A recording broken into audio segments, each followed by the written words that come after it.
Good day, ma'am. I am Rex Denver Bagobi of Vienna, together with my co-presenters for today, Mr. Novavos, Mr. Mendoza, and Ms. Tejada. And the topic that we will discuss for today is about Locus of Control by Mr. Julian Rotter. Uh,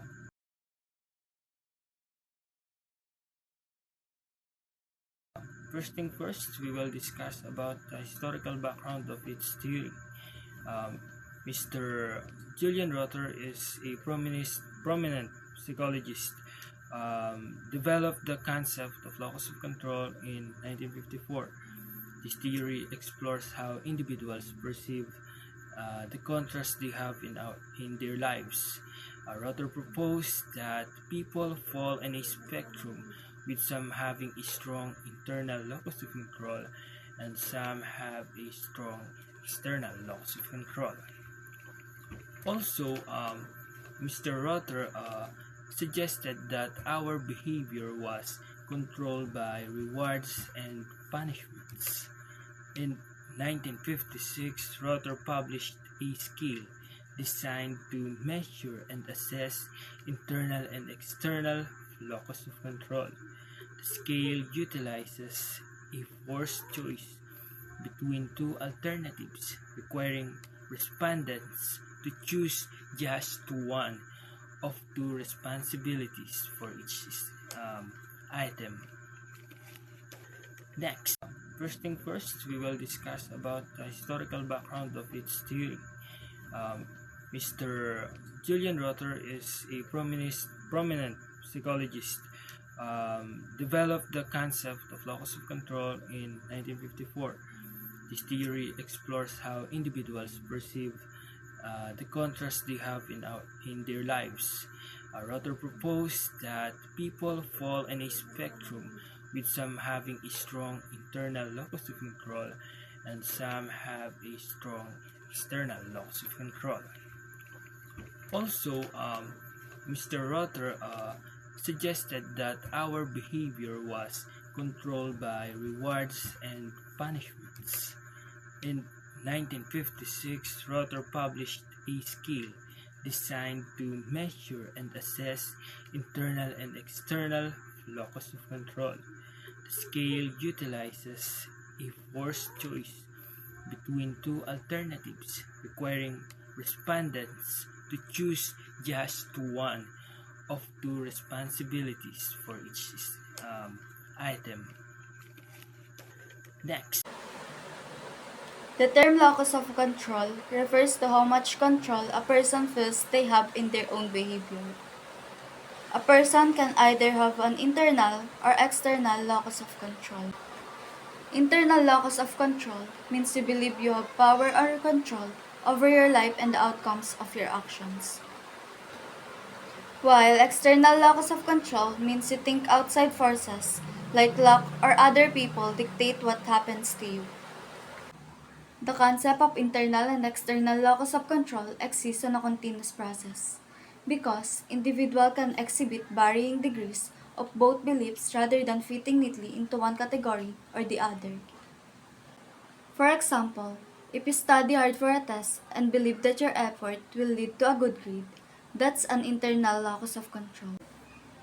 However, if you think your grade depends solely on how easy the test is, that's an external locus of control.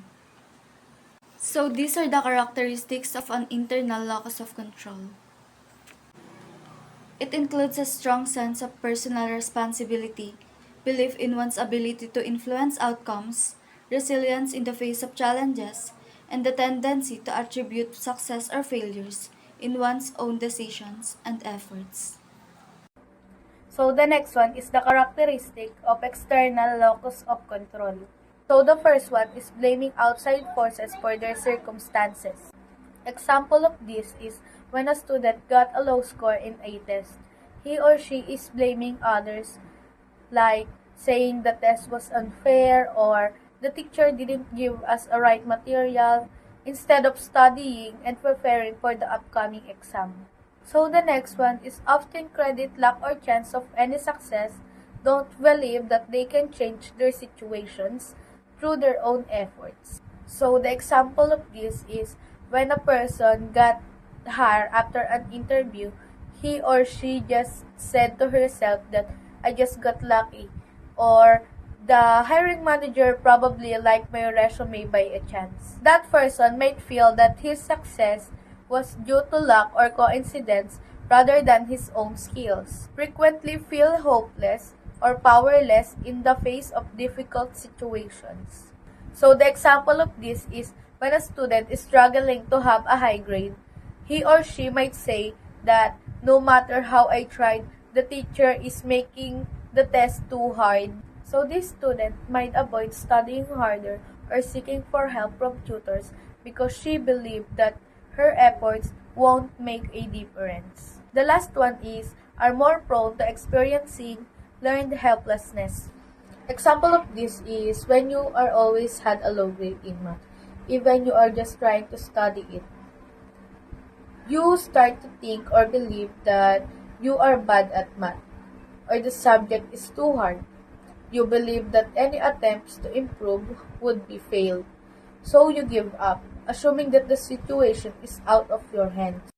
Good day everyone. So I'm going to talk about what is health of locus control model. So, health locus control refers to the belief in the health is one's control or is not one's control. Among others, external locus control is associated with negative health outcomes, whereas internal locus control is associated with favorable outcomes. The health of locus control model is based on Rudder theory, and the locus control is based on the idea that people view rewards and punishment as their result of their own effort or something beyond their control. People with the internal locus control believe that their action determine the outcomes, while people with the external locus control believe the internal forces like a lack of control of their health. So, the individual are said to have internal locus control when they believe that they can control or and unnecessary changes workplace, even the environment.